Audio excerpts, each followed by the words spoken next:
Okay, my name is Jennifer Lai. First, I would like to thank the organization committee to invite me to this opportunity to present my recent work here. My name is Jennifer Lai. I come from Fuji University. Today, I'm going to talk about my first label design as a molecule fluorescent probe and narrow period use in the biological system. Because this is a collaboration opportunity, so I would like to introduce myself at the beginning. My background is chemistry. I got PhD in National Tsinghua University, and I have 3 postdocs in Tsinghua, Max Planck, and Sinica for 4 years. Then, since 2016, I started my independent work.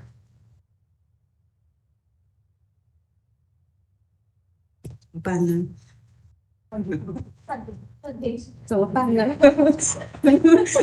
怎么了？不会动啊？不动，好，好。来，我帮老师，帮老师解释一下。This is very challenging. There's only 10 minutes. We will give the question and my work and seeking for cooperation. Okay. So I start, so let's take is my independent work and from Dongseo University and now in Chongqing University. So my background is organic chemistry and I do a lot of neurochemical related work. And now I apply this concept in analytical chemistry, application and bioapplications. So today I will focus on 你可能不能按我按的是，我就不会动了。对。We will talk about hydrogen peroxide and why we are like to talk about hydrogen peroxide because it's kind of RX and it relates to the cancer and some disease. And there are some methods to detect hydrogen peroxide, such as there are some methods, calorimetric methods, or electrochemical methods. And in my lab, we focus on calorimetric methods. And this kind of RX, there are some examples. For example, there can be one develop horizontal dye, or we can develop drug delivery system, and even develop for drug system. After cleavage is protecting group, and you can activate the drug. Or there's also the collector method. After the protection is passed, and then this will become a connect to detect a super. And all they are related to the boron. This is aryl boron. So what is the mechanism for this aryl boron? This aryl boron will react with hydrogen peroxide, and this hydrogen, when they react with hydrogen peroxide, between the boron and benzene ring certain oxygen, and they go to hydrolysis. If R is a drug, or you see the mutation probe, then they can be either the horizontal or release the drug. And again, this QM can react maybe with the glutathione, and therefore form the glutathione and add that and destroy the the oxidative reductive valence cell. So this is the whole idea of my this part of work. So I will talk about 3 parts. One is we call it NDS. It is a small molecule. This is a small molecule, and in this small molecule, these minerals can recognize code A and combinates a tetrahedral binding protein. Then, if there's a minerals on a gold on the surface, we will form an application, so color will change. The UV absorption will become red, become red, become purple. There's a red shift. And if there's no minerals on the surface, then this NDS react with hydrogen peroxide. Then this will be cleavage, and there are simultaneous cleavage again here, and then there's no minerals on the surface. So therefore, there's no color change. So this is one example. We use it combine the small molecule, gold particle and protein to develop a method for the hydrogen peroxide detection. Another method is for small molecule synthesis. This called CYP. And this CYP, because of this intra-transfer effect, there's no for reason. Once this small molecule react with hydrogen peroxide field cleavage, and then release HCl1, and this will be for horizontal. And if you see the structure here, this is a mitochondria target point. So this structure can again targeted mitochondria. And this is published this year. Let's have the final one is my recent work in my lab. We are also able to synthesize this kind of a polymer, and this polymer we can have a mannose and a PEG and benzoyl aldehyde. And then again, we load it with the enzyme for the glucose oxidase and for drug. Here is taking the boron, target boron.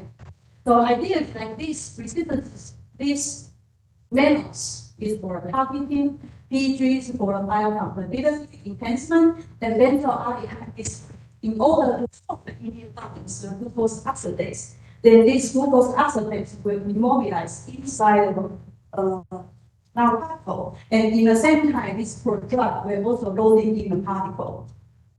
So this is the mechanism. If we choose one triple negative cell for the FDA and B2C1 cell, it has lots of amino cell receptor on the surface. So they go through the receptor mediated endocytosis into the cell and then consuming a lot of glucose and then in the same time produce, because the glucose oxidase, they produce massive hydrogen peroxide. And this hydrogen peroxide will activate this for drug and activate for drug. And maybe this QN can react with the glutathione and to have a synergic effect to the cancer cell.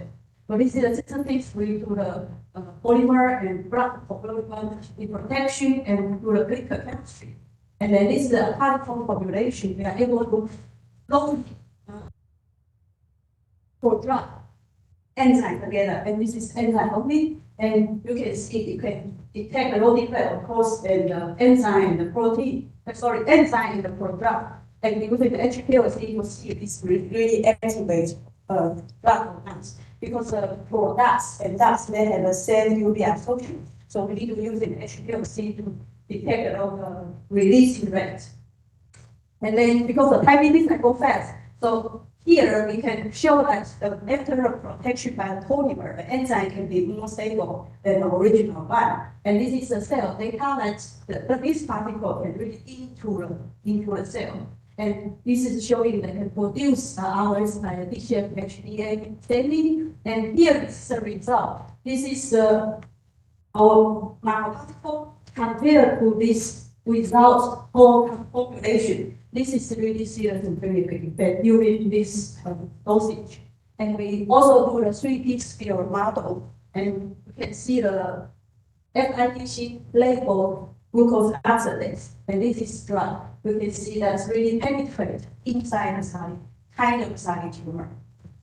And this is the data. So I will also talk about another part. We are not only synthesis polymer, gold particle. We are also synthesis the silicon particle. Synthesis different size for particle and we conjugate it with different molecule. And then we are also able to load in the drug. Again, it's another thing, and we can manipulate this carrier and the acidic release in the microphone and release absolutely in the cell, and this test in the AMR already.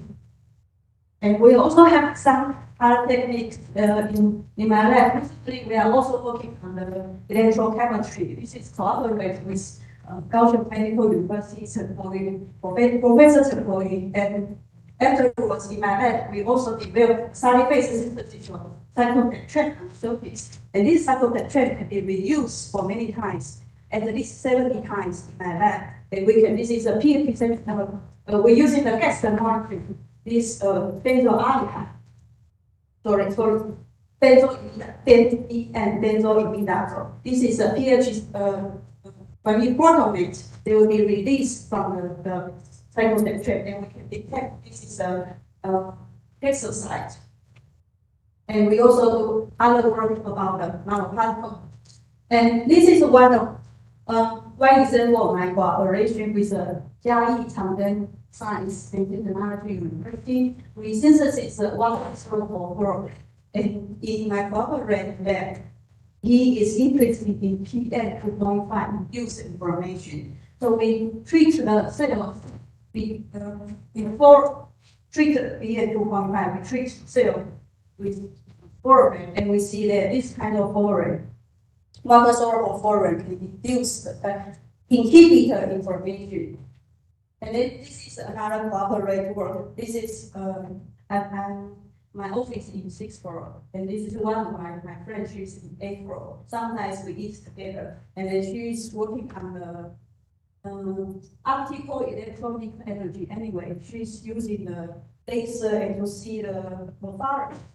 And one day I talked to her, maybe we can work together, and she's focused on using the light to determine the bone of multiple size using light method, and she wanted using this in biological something implementation. And I told her, maybe you can using gold and you give the different layers of BSA, and then she is able to use light method to see the size difference.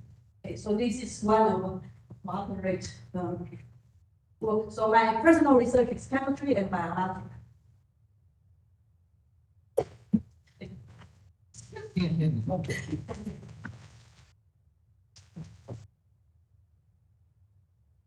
Questions?